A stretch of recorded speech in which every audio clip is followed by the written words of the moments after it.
Saludo a los hermanos y amigos con la paz de nuestro Señor Jesucristo. Con vosotros, su servidor, el pastor Osvaldo Alberto Rodríguez, de Una Ventana al Cielo. Tenemos la oportunidad en esta tarde de continuar con la enseñanza de la palabra de Dios sobre este tema tan interesante que es la Iglesia de Cristo. Amén. Como ya hemos compartido, hay muchas parábolas. Podríamos leer allí en el Evangelio de Juan, capítulo 3, ¿sí? Desde el versículo 12 aproximadamente, donde Jesucristo hace una comparación. ¿Y por qué la hace Jesús? ¿O por qué usted se pregunta, existen las comparaciones en la Biblia? Existen las comparaciones en la Biblia porque Jesús lo describe de la siguiente manera: si yo, hablándole con cosas terrenales, a vosotros se les dificulta comprender, ¿cómo será si os hablaré directamente de las celestiales? En otras palabras, parafraseando las palabras de Jesús, Jesús entendía y comprendía a la perfección que usted y yo somos limitados, ¿sí? Porque somos limitados no simplemente por el hecho de que Él es Dios y nosotros seres humanos, y que nuestra comprensión no es la comprensión de Dios. O sea, podemos y aplica también la base de que Dios es omnisciente. Su conocimiento es total, profundo y hasta anticipado de las cosas. Eso es cierto. Usted y yo estamos limitados, no somos omniscientes ni tenemos ese mismo atributo que tiene Dios. Es un atributo exclusivo de Dios, ¿sí?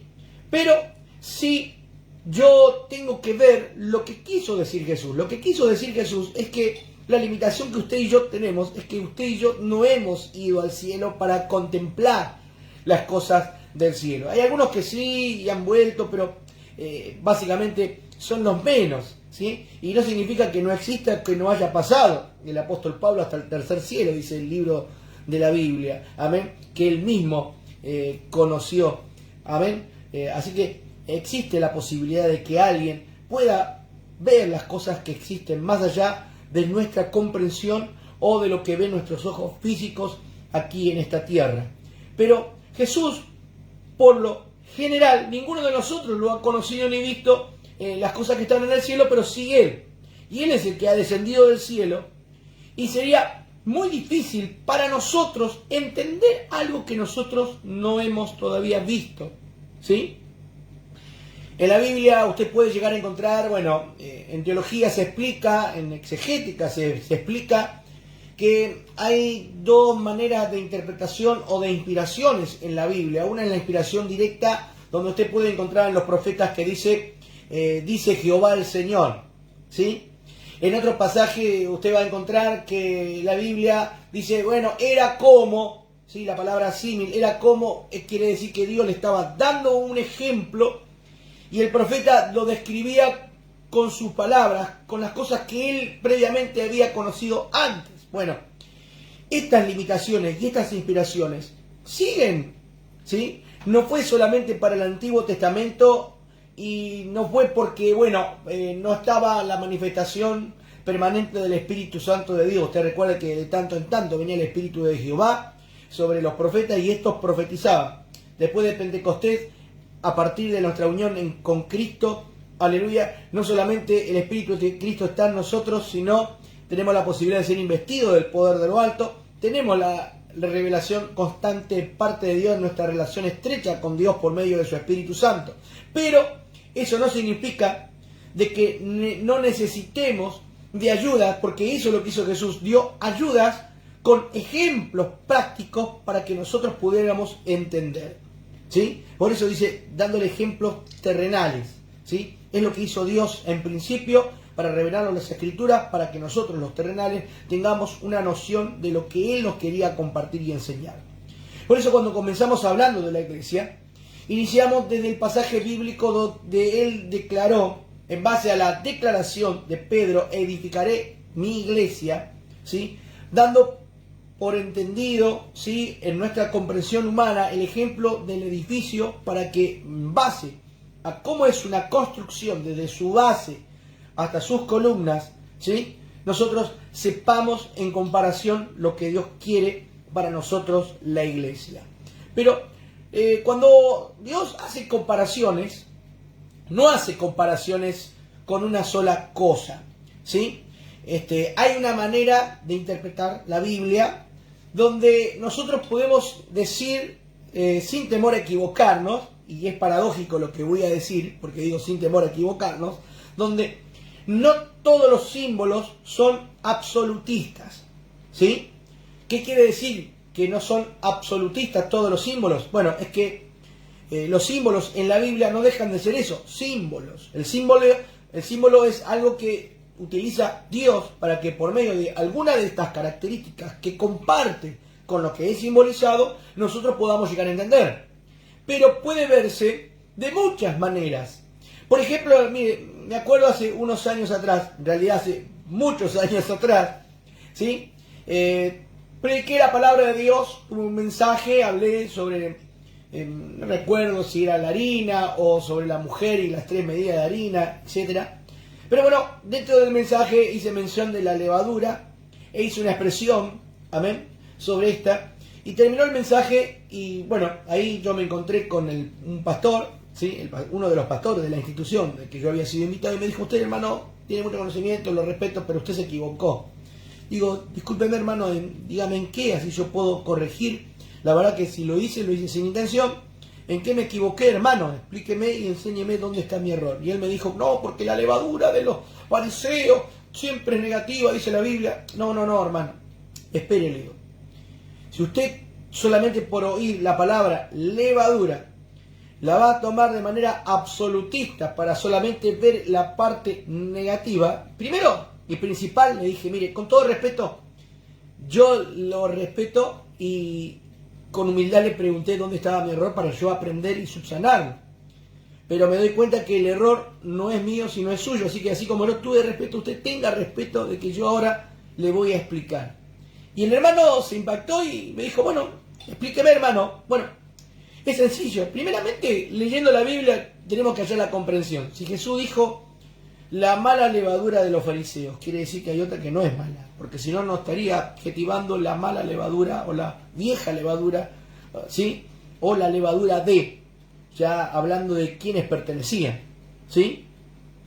Bueno, primero y principal, quiere decir que si adjetiva y dice de dónde viene y cómo es, quiere decir que hay otras que vienen de otro lado y que son diferentes, ¿sí? Segundo, hermano, le digo, Jesús está haciendo una comparación al poner un poco de levadura en aquellas 3 partes de harina y que esto hacía leudar toda la masa. Bueno, Jesús está haciendo una comparación de lo insignificante, como lo da también como ejemplo con la semilla de mostaza, que era muy pequeña, es la más pequeña de todas las hortalizas, sin embargo, esa hace que sea un árbol frondoso. Bueno, de la misma manera, usa la levadura para explicar un sencillo paso que es simplemente abrir la boca y decir Cristo es nuestro Salvador, cómo puede producir algo grande en la persona que abre su corazón, ¿sí? Como aquella medida de harina. Pero vamos a lo bíblico, le dije. Ya que usted está haciendo énfasis sobre la levadura que solamente es mala, ¿cómo podría Dios recibir de algo malo, ¿sí?, una alabanza? ¿Y cómo no, hermano? Dios no va a recibir nunca algo de algo malo para que sirva para él, para ser exaltado, ser alabado. Es que justamente, si vamos al Antiguo Testamento, le dije, habían panes que se preparaban en un sartén y tenían que ser con levadura, y justamente, si bien no tenían relación con el pecado, porque no todos los sacrificios y todas las ofrendas que se ofrecían, valga la redundancia, a Dios, eran con relación al pecado, sino dice que había ofrendas de paz, le dije al hermano. Y en esas ofrendas de paz, justamente había algunas que se preparaban en sartén y se llamaban hojuelas de aceite con levadura, ¿sí? Eran panes de acción de gracias, ¿sí? Más allá de que, bueno, no lo iba a decir, pero todo lleva a todo. Y estamos en el seminario estamos para enseñar y usted poder aprender, ¿sí? Bueno, no era la levadura que nosotros conocemos hoy, esa de cerveza, ¿sí?, que era para lo que utilizaban las hermanas o los hermanos para hacer pizza o pan casero. No era esa levadura. La levadura que se usaba generalmente era un pan que fermentaba, ¿no? Un pan que casi ya estaba de manera mohosa. Bueno, justamente lo que podemos hoy conocer, incluso usaban lo que hoy se conoce como la masa madre, ¿no? Que la harina se dejaba fermentar con agua. Bueno, de la misma manera era esa la levadura que ellos utilizaban, ¿sí?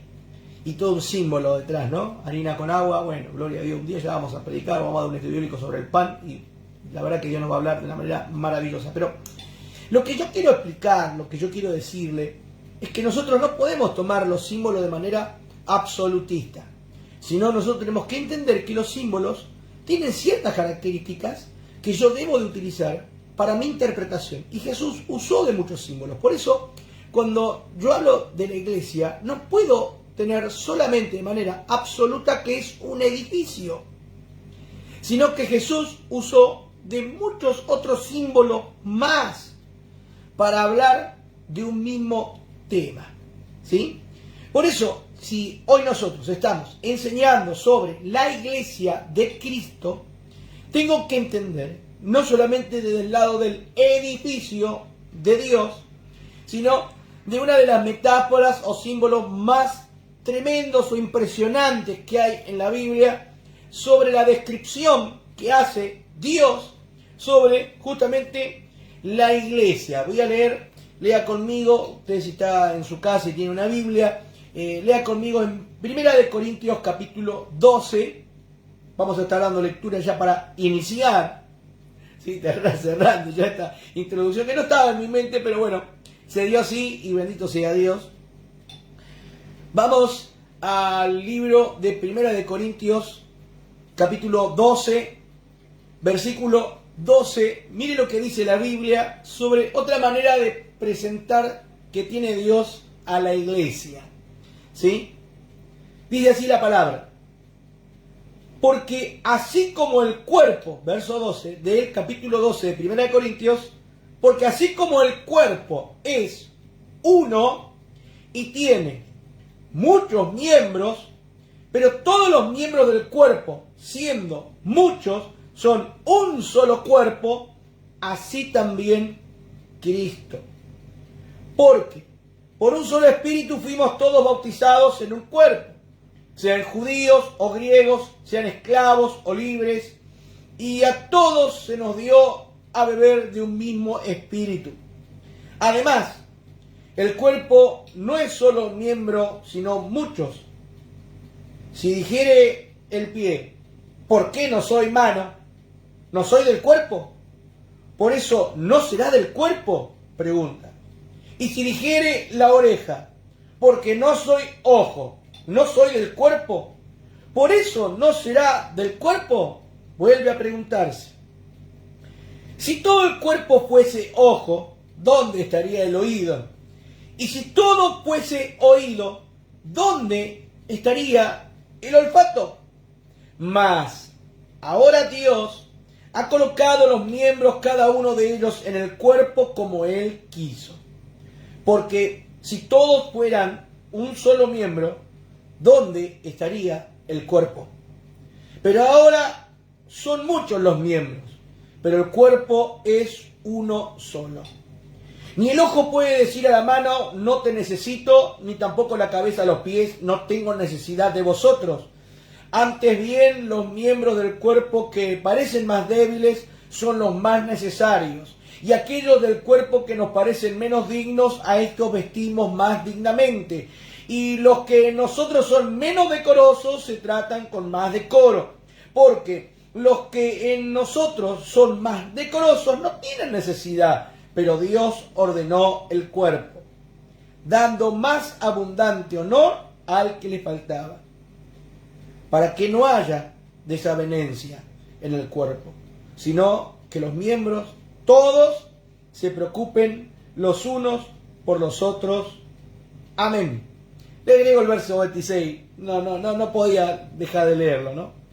Dice así: de manera que si un miembro padece, todos los miembros se duelen con él. Y si un miembro recibe honra, todos los miembros con él se gozan. Bendito sea Dios. O sea, ya creo que usted está entendiendo a qué nos estamos refiriendo sobre una de las metáforas o de los símbolos más importantes que podemos hallar en las Sagradas Escrituras, ¿sí? Porque si bien en nuestra mente, cuando explicamos, exponemos la Biblia y le damos sentido a la palabra, como hicieron Esdras y Nehemías en alguna oportunidad, ¿sí? Nosotros llegamos a la comprensión de que, bueno, explicó el pastor en las clases anteriores sobre la iglesia, que es el edificio de Dios, entendemos que hablamos de la iglesia, pero inconscientemente cuando se nos nombra la palabra edificio estamos hablando de algo inanimado, de algo carente de vida, ¿sí? Si bien existe en la Biblia, y eso lo vamos a aprender cuando el día de mañana, no sabemos cuándo, pero creo que va a faltar menos de lo que imaginamos y pensamos, enseñaremos hermenéutica. Bueno, dentro de la hermenéutica hay algunas reglas gramaticales que son importantes, y esas se hallan en la Biblia, que son para nuestra ayuda y de interpretación. Por ejemplo, usted va a encontrar en la Biblia donde Dios dice que llama a los cielos y a la tierra como testigos, ¿sí? Bueno, ¿sabe cómo se llama esa regla gramatical? Se llama la personificación, ¿sí? ¿Qué significa o qué es la personificación como regla gramatical dentro de la interpretación de la hermenéutica? Bueno, es decirle a algo inanimado, darle un carácter de ser vivo, ¿sí? Por eso dice la declaración de Dios, llamo a los cielos y a la tierra, ¿sí? Si vamos a lo estrictamente literal, siendo literales, no tienen vida ni los cielos ni la tierra, pero de manera personificada, ¿sí? Se le da ese carácter humano para dar más peso a la declaración, porque en comparación, usted y yo somos una mota de polvo al lado de los cielos, ¿sí? ¿Cómo será de grande? Que justamente grande era la promesa de Dios que le dijo a Israel y a Abraham en primer lugar. Se lo dijo primero a él y culminó con Israel o con Jacob, ¿sí? Haré tu descendencia como las estrellas del cielo, ¿sí? Que no se pueden contar. Le siguió diciendo en comparación, la haré como la arena del mar. O sea, en la mente, en la imaginación de Abraham, como de Isaac y de Jacob, luego Israel, era tan grande la descendencia que iban a tener porque eran comparadas con cosas como los cielos y la tierra. Entonces, de la misma manera Dios habló por medio de Moisés haciendo la misma personificación. Llamo como testigos a los cielos y a la tierra, ¿sí? Eso al lector o al oyente le da un carácter de la grandilocuencia, de la magnitud, de lo importante, en otras palabras, de lo que Dios está haciendo mención en la palabra. Bueno, nosotros de la misma manera comprendemos el edificio de Dios, ¿sí? Donde nosotros cohabitamos como iglesia el edificio de Dios, pero inconscientemente, sin tener en cuenta lo de la personificación o sin tener en cuenta el sentido que se le da a la palabra iglesia, que no es literal un edificio, en nuestra mente queda como algo inanimado, como algo inerte. Pero cuando se nos habla del cuerpo, ya en nuestra manera subconsciente, viene a nuestra mente, no sé si a usted le pasa cuando usted lee en la Biblia, como acabamos de leer, que somos el cuerpo, enseguida viene a nuestra mente algo. En primer lugar, vida, ¿sí? Porque los cuerpos están vivos, ¿sí? Si no se le diría que el cuerpo está muerto, ¿sí? Segundo, enseguida se me viene a la mente de unidad, porque el cuerpo es uno, como aquí lo leímos, ¿sí?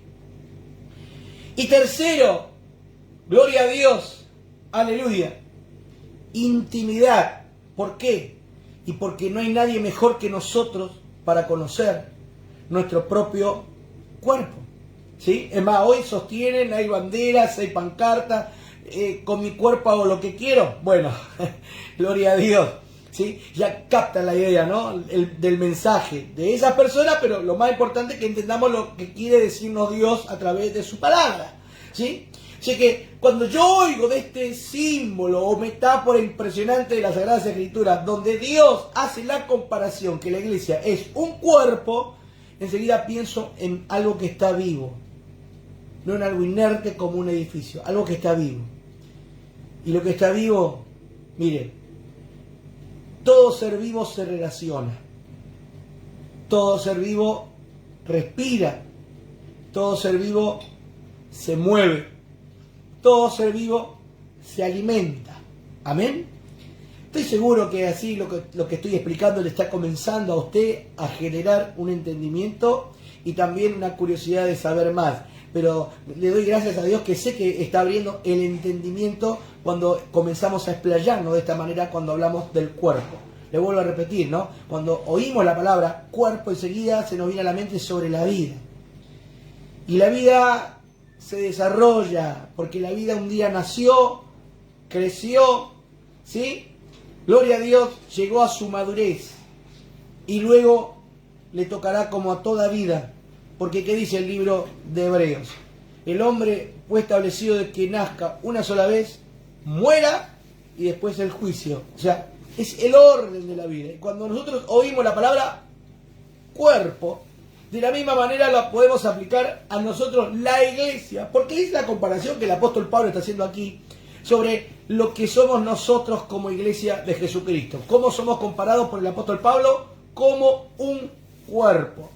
Que un día nacimos, que nos vamos desarrollando, llegaremos a la madurez cuando llegará el punto de que tendremos que ser cegados de esta tierra. Y yo estoy esperando, amén, porque estoy deseando en mi corazón ser arrebatado por Jesucristo. Usted está esperando la venida del Señor para que todos nosotros seamos arrebatados y que este cuerpo propio, personal, ¿sí?, sea transformado en cuerpo de corrupción como es hoy, en uno incorruptible, semejante al del Señor. Pero mientras tanto, yo estoy aquí en esta tierra, tuve la posibilidad de conocer a Jesús y haber nacido de nuevo, ¿sí? Bueno, si entiendo que soy parte del cuerpo de Cristo, no es como un edificio donde uno puede decir que si yo no trabajo, si no intervengo, esto no se sigue levantando, no se sigue edificando. Sino que si soy el cuerpo, ya no hay una intervención de la voluntad del hombre para seguir construyendo, sino hay una cuestión de naturaleza, ¿sí? ¿Por qué? Porque la vida no se puede detener, ¿sí? La vida, cuando se manifiesta, cuando nace, está destinada a seguir un ciclo. Amén. Con esto, ¿qué quiero decir? Cuando nosotros ya desde el principio somos comparados con un cuerpo, debe de manifestarse en nosotros una cualidad sine qua non. Una cualidad que debe de cumplirse para todos aquellos que se autodeclaran: yo soy el cuerpo de Cristo, soy perteneciente a la iglesia del Señor. ¿Cuál es esa cualidad sine qua non? Es que tenemos que tener vida. Y la vida crece, la vida se desarrolla. La vida no se estanca ni decide estancarse. Por más que nosotros queramos quedarnos jóvenes, mire, la gente hoy, el mundo se mata, gasta dinero, millonada, para tratar de encontrar la fuente de la eterna juventud. ¿Por qué? Porque no pueden detener el paso de la vida. La vida es incontenible. La vida siempre seguirá avanzando. Y si yo estoy en el cuerpo de Cristo, es irremediable de que la vida me lleve puesto, ¿sí? De que yo tengo que crecer, porque es la naturaleza como iglesia que nosotros debemos de tener. ¿Va entendiendo cómo se abre nuestra mente y la comprensión, cómo que comienza a cambiar? Porque vuelvo al principio, cuando hablamos de iglesia como un edificio, da lugar a la intervención humana. Incluso el apóstol Pablo, hemos hecho mención varias veces, mire cómo sobreedifican, amén, porque yo puse como perito arquitecto el fundamento, mire después otro cómo sobreedifica, hablando justamente, presten atención, pongan voluntad, hagan conforme a los planos, hablando de cada uno de nosotros, de la intervención de nuestra voluntad y el ejercicio de la obediencia de los planos como nosotros tenemos que en la Biblia, ¿sí? Pero cuando hace mención del cuerpo, está hablando de una naturaleza que no se puede detener. Entonces, ¿qué quiere decir esto? Es la misma comparación, por eso entré con esa introducción de que los símbolos no son absolutistas. O sea, se puede interpretar de varias maneras un símbolo o algo que es simbolizado, se pueden utilizar varios símbolos para entenderlo y comprenderlo, ¿sí? Por eso no puedo tomarlo como algo absolutista, que solamente es un edificio o el cuerpo. Jesús dijo algo muy interesante. Jesús dijo, por los frutos lo conoceréis. ¿Se acuerda de ese pasaje de la Biblia? Jesús dijo, por los frutos lo conoceréis. ¿Y por qué dijo los frutos? Porque un árbol de manzana, por más que quiera, no puede cambiar su naturaleza. Cuando llegue la primavera van a hacer las flores y luego cuando cerca del verano va a dar la manzana, ¿sí? Es irremediable. Bueno, así dijo Jesús. Por más que quiera, no va a dar otro fruto, sino va a dar conforme a su propia naturaleza. Si yo soy de la iglesia, de la misma manera si soy parte del cuerpo, no puedo detener y tampoco puedo fingir, porque, miren, me vino algo vulgar que no tiene nada que ver con lo que estamos hablando, que es algo tan sacro como estar compartiendo la Biblia, pero sirven a veces estos ejemplos vulgares para que nosotros podamos entender, ¿no? Hace muchos años, una película, ¿no? Creo que Vacaciones Salvajes, no me acuerdo cómo se llamaba esa película, pero que era, o de locura, no sé, mi esposa la vio la película, yo no la vi nunca, mire, tantos años y no la vi jamás, qué sé yo, hay cosas que quizás no compartimos los mismos gustos. Pero la película me explicaba ella que era un jefe que se había muerto, ¿sí? Y los dos empleados que eran nuevos habían ido con él de vacaciones y el problema es que el jefe se murió. Bueno, ¿qué hicieron ellos para no ir presos o no entrar en problemas? Bueno, usaban al muerto como si fuese un títere, una marioneta. Pero el problema es que estaba muerto, ¿sí? Y la situación era ridícula y disparatada porque obviamente un muerto no puede ver, no puede oír, un muerto no siente, ni mucho menos moverse. ¿Por qué? Porque está muerto. Cuando nosotros hablamos del cuerpo de Cristo, tenemos que entender que aún no estamos muertos, estamos vivos. Amén. Entonces, al estar vivos, porque somos el cuerpo de Jesús, amén, porque usted tiene que entender algo. A algunas religiones les gusta tener a Jesús muerto, ¿sí? O sufriente.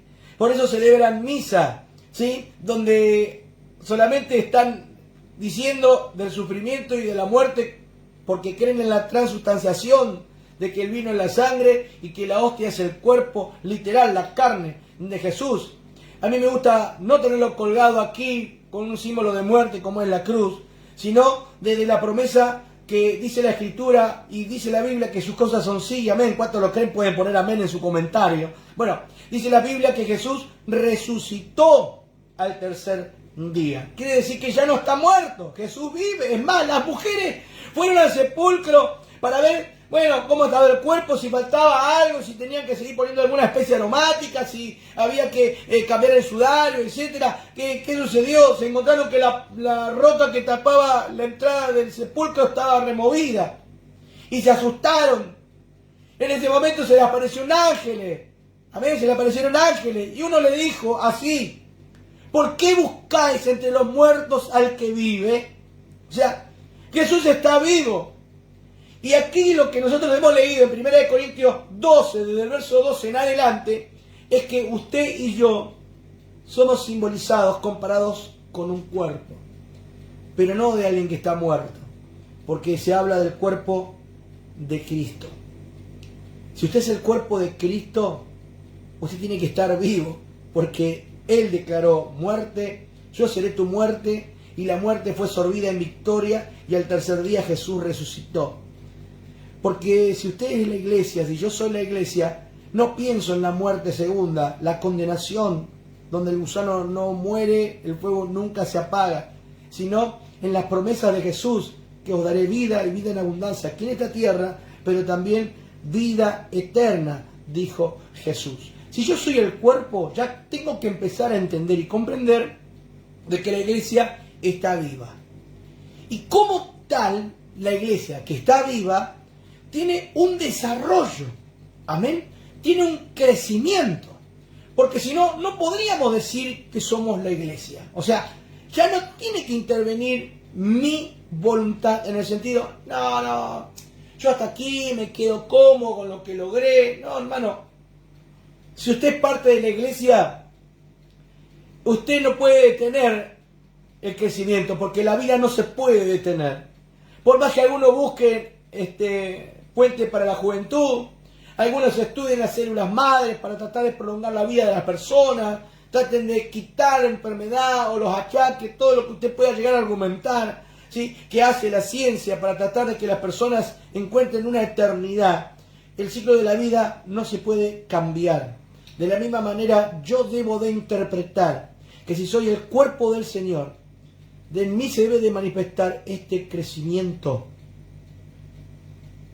Pueden variar los tiempos, porque hablando de los símbolos, ¿sí?, por ejemplo, de las semillas, como Jesús usó varias de estas parábolas y comparaciones, ¿sí?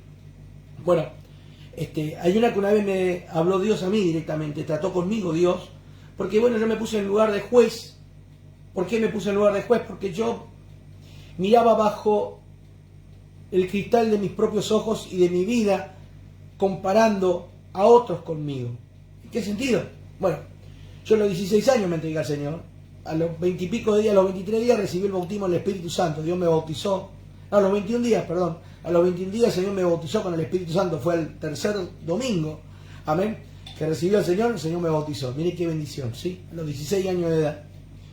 Ya a los 18 era auxiliar, atendí una obra a los 19 años, ¿sí? A los 25 fui diácono, a los 26 fui evangelista, amén, todo rápido parecía.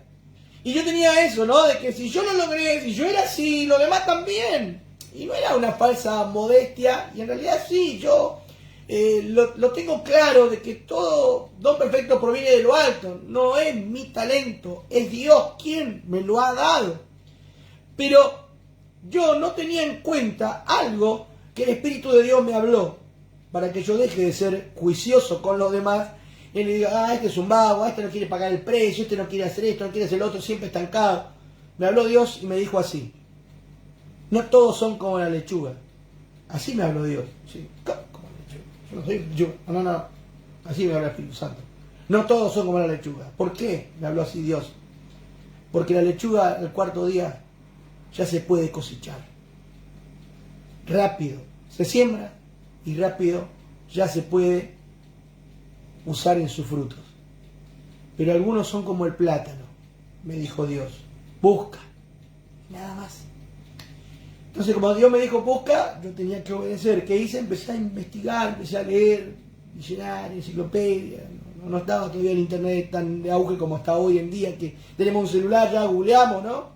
Y encontramos información. Ahí había que quemarse las pestañas, ¿no? Lo hacía, leer para encontrar la información. Y encontré que había una variedad del plátano que ¿sabe cuánto tarda para dar fruto? Yo le dije que la lechuga al cuarto día ya se puede cosechar, ya se puede usar para poder usufructuar, ¿sí? Valerse de su producción.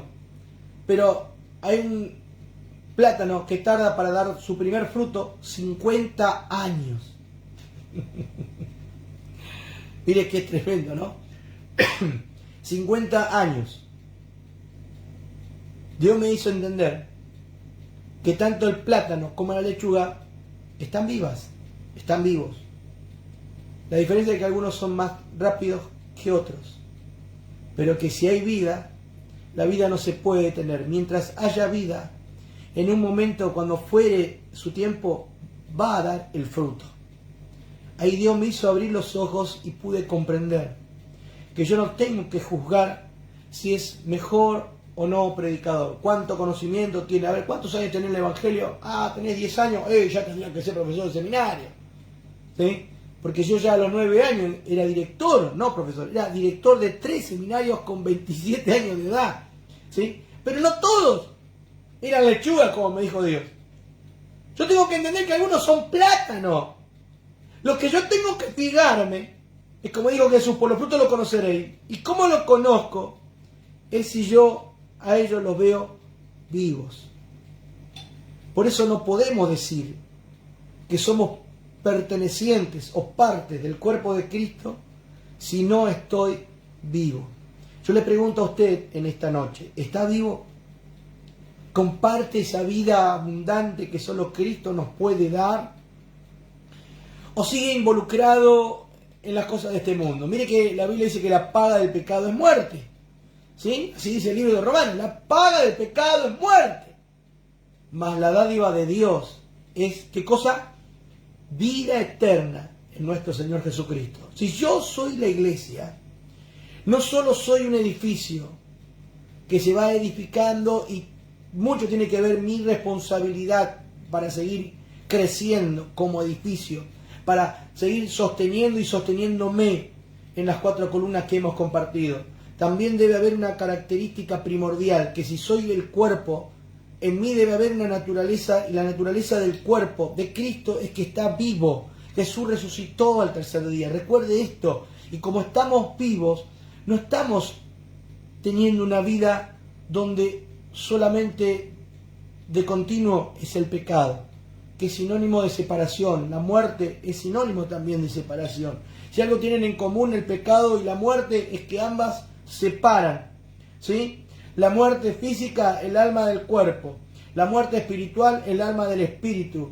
Y el pecado hace que muera tanto el cuerpo físico como el espíritu del hombre, que en consecuencia, estando muertos espiritualmente, perderemos el contacto y comunión con Dios. Yo pregunto en esta noche, no si leíste la Biblia en su totalidad de tapa a tapa, no si sabés hebreo, arameo, griego, cuántos libros tiene la Biblia, no, esas cosas son importantes, claro que sí, porque si yo quiero aspirar a un día ejercer un ministerio, servir al Señor, debo de preocuparme de edificarme, en aprender, en estudiar. Para eso estamos aquí en el seminario, para que usted pueda aprender, ¿sí? Pero queda en un segundo plano cuando estamos hablando de que tenemos que estar vivos. Porque solo estando vivos yo puedo ver, puedo sentir, puedo oler, puedo hablar y puedo oír a Dios, gustar, ¿sí?, de estar en la presencia del Señor. Eso es lo importante en el principio de esta metáfora o símbolo que Dios utiliza para comparar a su iglesia con el cuerpo. Amén. Gloria al Señor. Para aquellos que tienen la cartilla, vamos a leer un poquito. Amén. Habíamos puesto así: la iglesia, el cuerpo de Cristo. Bueno, habíamos puesto en nuestra cartilla, igual para aquellos hermanos que no tienen este material, lo pueden solicitar a través de los mensajes, nos pueden enviar un mensaje. Allí también hay un WhatsApp dentro de nuestro Facebook de la iglesia, y pueden solicitar que gratuitamente se lo podemos nosotros enviar. Amén. Este material nosotros no cobramos nada en absoluto, es gratuito y es para todos. Pero para los que ya tienen el material, tienen la cartilla, ¿sí?, vamos a leer, y dice así: la metáfora más impresionante de las Sagradas Escrituras, donde se muestra la estrecha relación de Cristo, la cabeza, con la iglesia, los miembros.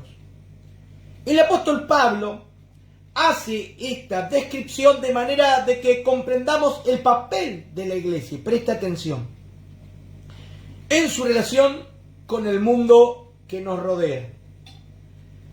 El Señor dejó esta tierra hace más de 2000 años, pero vive en el mundo. Usted se dirá o se preguntará, ¿cómo que Jesús vive en el mundo? Y quizás algún rápido teólogo puede llegar a decir, no, sí, porque Él es omnipresente, un atributo exclusivo de Dios, porque Él está en todo lugar al mismo tiempo. No estoy haciendo mención en la cartilla por la omnipresencia de Dios, sino si Él vive en el mundo, todavía estando aquí en este mundo, aunque Cristo fue llevado al cielo y ahí nos está esperando, amén. ¿Cómo es que yo puedo entender o explicarme en esto que pusimos en la cartilla? Él todavía vive en el mundo porque al expresarnos así, queremos significar que su presencia se manifiesta en la iglesia. la cual es su cuerpo. En otras palabras, Cristo vive. ¿Y cómo se lo podemos mostrar a este mundo pecador? Por medio de la vida que se manifiesta en usted y en mí. Por medio de la unidad que hace que sea un cuerpo. Porque como hemos leído, hay muchos miembros, no son todos iguales, pero todos están en armonía porque todos pertenecen a un mismo cuerpo, a un solo cuerpo. Pero lo que nos caracteriza, en primer lugar, que lo que hoy estoy presentando, es que estamos vivos. Amén. La iglesia no está muerta, la iglesia está viva. Y como todo ser vivo, tiene sus características de crecimiento, de desarrollo y de madurez. Amén. La vida no se puede parar, no se puede detener, si no, no sería vida. ¿Sí? Sería algo inerte, porque incluso hasta las plantas que uno puede ver, ni se mueve, está ahí inerte. ¿Quién dijo que están inertes? No se mueven de la manera que se mueve un gato, un perro, ¿sí? Una serpiente, una lagartija, usted, yo, no, un mono, un pájaro. Pero ponga usted un pequeño retoño de un palo borracho, ¿no? Un árbol esos que son tan grandes, ¿no? En una maceta, a ver qué pasa. Se va a dar cuenta que tarde o temprano, como la vida no se puede detener, la maceta no le va a poder contener más a ese palo borracho y va a explotar, ¿sí? La maceta. ¿Por qué? Porque la vida, si está vivo realmente ese ser, la vida se desarrolla, la vida crece, la vida se expande. Si yo soy la iglesia, de la misma manera, tengo que crecer, tengo que desarrollarme, me tengo que expandir. Amén, alabado sea el nombre del Señor. Pero volvemos a la cartilla, sigamos leyendo. ¿Qué entendemos cuando el apóstol Pablo hizo esta ilustración? Presta atención porque muchas de las cosas que usted va a encontrar en la Biblia, para la ayuda de la interpretación, usted tiene que entender algunas cosas que nos enseña la exegética. La exegética es el arte de la interpretación bíblica. Así como la hermenéutica nos da la ayuda de interpretar la escritura en base a reglas gramaticales que nos dan justamente en la Biblia, y por medio de la hermenéutica yo las puedo emplear para interpretar y entender, la exegética nos lleva a cómo interpretar de acuerdo, ¿sí?, a los sucesos sociales, culturales, del momento en que se dio la revelación bíblica. Entonces, ¿cómo es esto? Yo tengo que entender, ¿sí?, que, es más, tenemos la explicación certera de por qué la Biblia en el Nuevo Testamento está en griego. ¿Usted sabía por qué está en griego en el Nuevo Testamento? ¿Vio? Que es necesario aprender exegética, que es otra materia que se enseña en el seminario. Bueno, está en griego el Nuevo Testamento porque era el idioma que todavía seguía siendo fuerte, porque tenía escritura. No solamente tenía escritura, sino que se seguía utilizando. ¿Por qué? Porque venía del imperio, ¿sí?, griego, que era un imperio que se basó en muchas, no solamente en la conquista, sino en el conocimiento. Por eso usted va a encontrar que se habla mucho de la biblioteca de Alejandría, ¿sí?, justamente porque Alejandro el Magno mandó a hacer una biblioteca inmensa. ¿Por qué? Porque creía en el conocimiento a través de los libros. Es más, hasta un ejemplar de la Biblia, o sea, del Antiguo Testamento había en la biblioteca de Alejandría. ¿Y sabe cómo se llama? La Septuaginta, ¿sí? Si usted nombró alguna vez o escuchó nombrar sobre la Septuaginta, bueno, hace mención a ese libro del Antiguo Testamento, ¿no? Pero no que era un libro en particular, sino la recopilación de 70 eruditos judíos que tradujeron los manuscritos hebreos y arameos al griego para que lo pudiesen tener para toda la posteridad, la sociedad griega, y por ende todos los que habían sido conquistados por ellos. Esto quedó, ¿sí?, se siguió utilizando, se creía que era el idioma. Es más, Dios lo eligió por esta causa también, porque Dios no hace nada al azar. Usó 3 idiomas para revelarnos a nosotros las escrituras: el hebreo, el arameo en el Antiguo Testamento y el griego en el Nuevo Testamento, porque su gramática, ¿sí?, y su interpretación justamente ayudaron a la revelación puntual de Dios, ¿sí? Pero con esto que le estoy dando como ejemplo y que le quiero explicar, es que la exegética nos ayuda a nosotros a entender, ¿sí?, por qué se dieron algunas cosas o se explicaron de algunas maneras algunas cosas. Bueno, yo con esto estoy explicando por qué está escrito en griego, porque era el idioma, como hoy es el inglés. Vio que hoy, si no sabemos hablar inglés, pareciera que estamos incomunicados, porque hoy el internet, hoy la globalización, hoy hasta las transacciones, todo se hace en esa lengua, ¿no?, que es, entre comillas, la lengua universal para muchas cosas. Bueno, en los tiempos antiguos, en la revelación del nuevo pacto, el idioma universal, por decirlo en otras palabras, era el griego. Por eso tenemos el griego, o tenemos el Nuevo Testamento en griego en el manuscrito original. Bueno, de la misma manera, el apóstol Pablo estaba imbuido, estaba no contaminado, porque no es una contaminación, pero sí estaba influido, ¿sí?, en lo que él encontraba en la sociedad.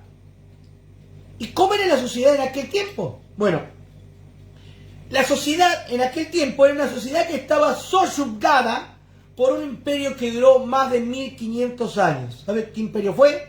Bueno, para los que conocen historia y conocen un poquito de lo que dice la Biblia, y justamente es algo que nos ayuda a entender la exegética, entender las circunstancias culturales, sociales e históricas donde se dio la revelación bíblica, nos ayudan a nosotros a comprender. Bueno, enseguida yo entiendo que estaban todavía bajo el yugo, básicamente el mundo antiguo, donde nació, se crió y sirvió a Dios el apóstol Pablo, antes Saulo de Tarso.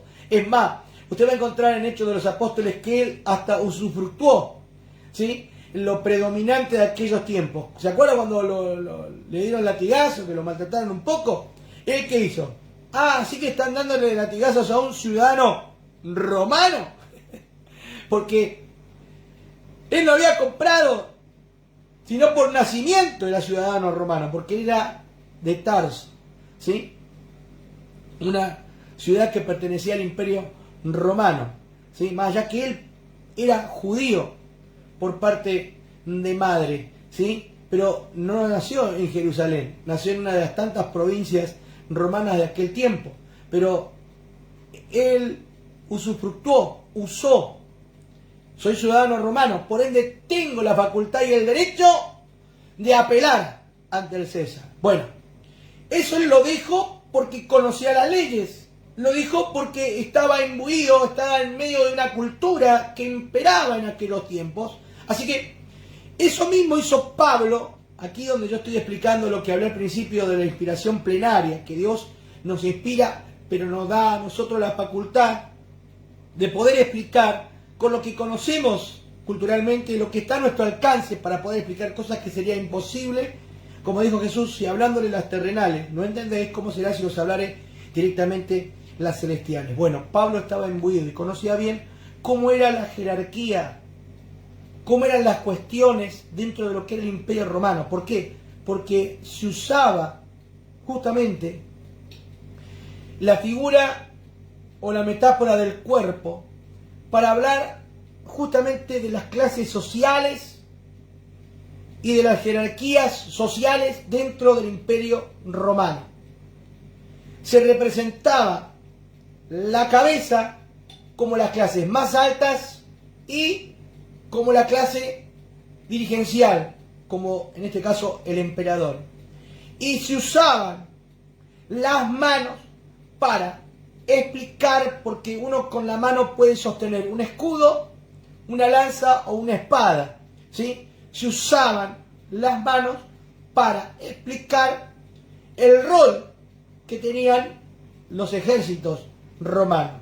Pero al pueblo, ¿sí?, a la clase social más baja, en consideración de la metáfora del cuerpo, en la idiosincrasia y pensamiento sociocultural de los romanos, se utilizaba el pie, ¿sí?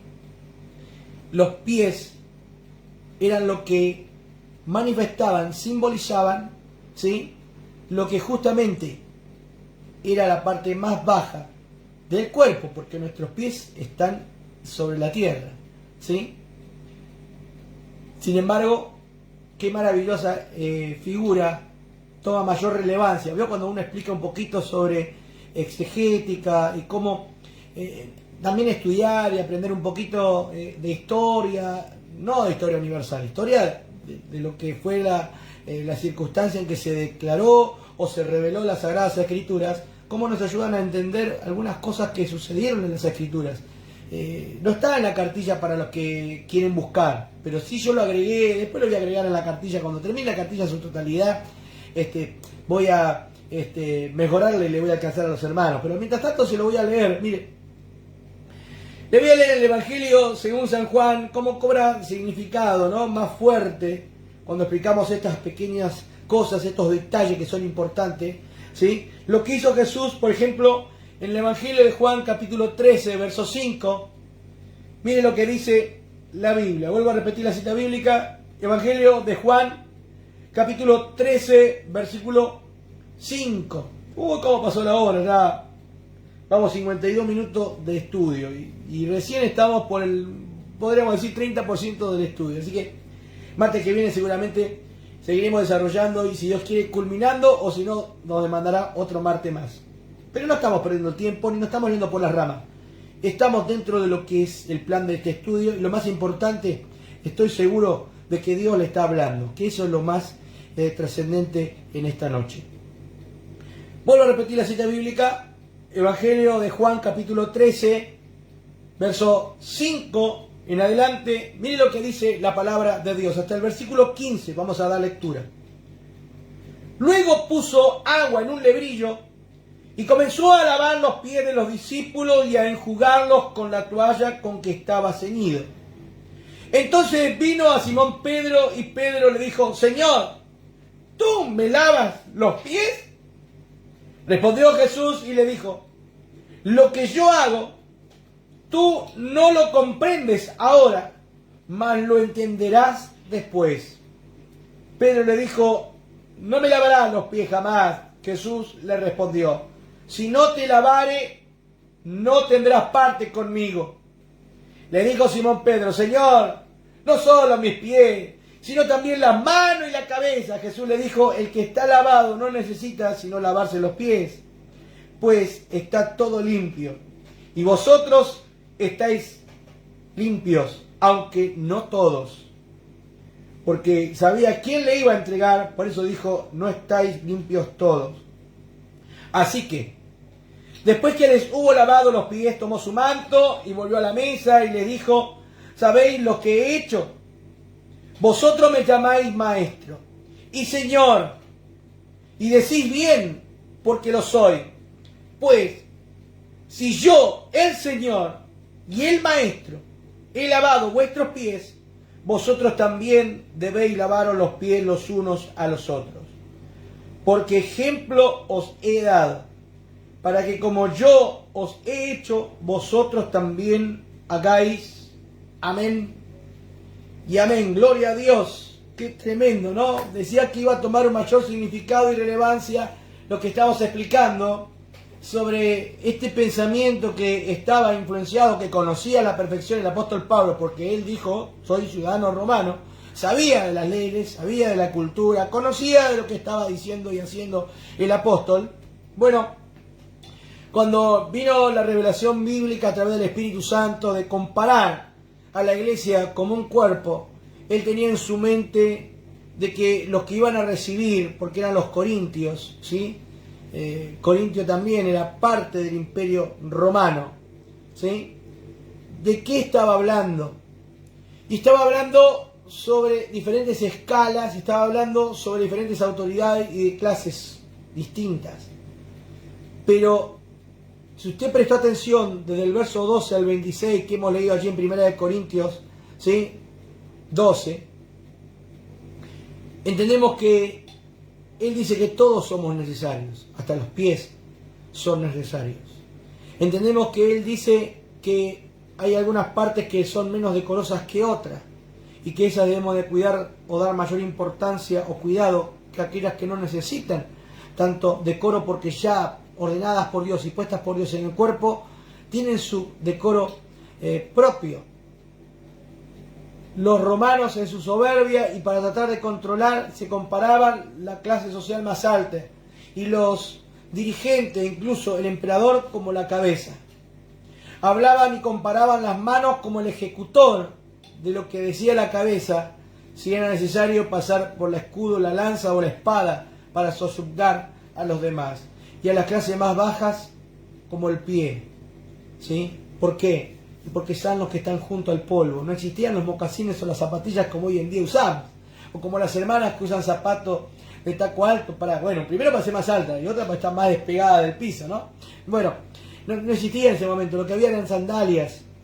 Y lo que pasaba era lo siguiente, porque Jesús, y era la costumbre que se practicaba en aquel tiempo de lavar los pies cuando se tenía que empezar a compartir una cena, que era la comida principal del día, ¿sí? ¿Por qué? Porque justamente al andar en sandalias y al estar expuesto al rayo del sol en todo el día laboral, el trabajo, el trajín, aunque ellos tengan su cuerpo limpio, porque tenían todo su manto que cubría completamente su cuerpo, el polvo, la tierra no les tocaba, el pie al estar básicamente desnudo, porque lo único que tenían o protegían las sandalias era la planta del pie para no pisar el estiércol de las ovejas, hincarse algún espino o alguna piedra, ¿sí? O directamente no lastimarse ni gastarse por el andar en el camino. Tenían las sandalias que le protegían todas estas cosas, ¿sí? Pero ¿qué pasaba? Al estar abiertas, la transpiración, el polvo, hacía que todo eso, bueno, no sea algo muy agradable.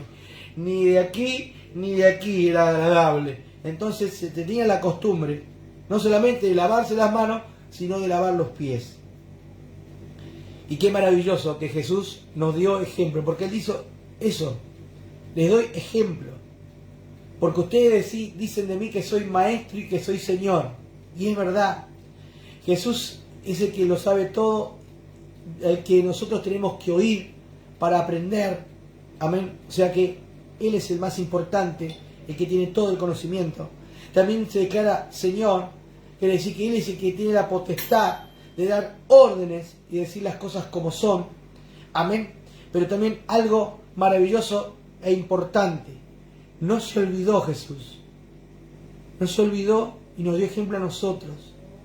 Que aunque algunos pretendan ser dirigentes, aunque algunos pretendan ser cabeza, aunque ya después en el estudio vamos a explicar que solo uno es la cabeza del cuerpo de Cristo. Amén. Porque hay otras cabezas, pero eso es para otro estudio, ¿no? Cuando sigamos hablando sobre el matrimonio.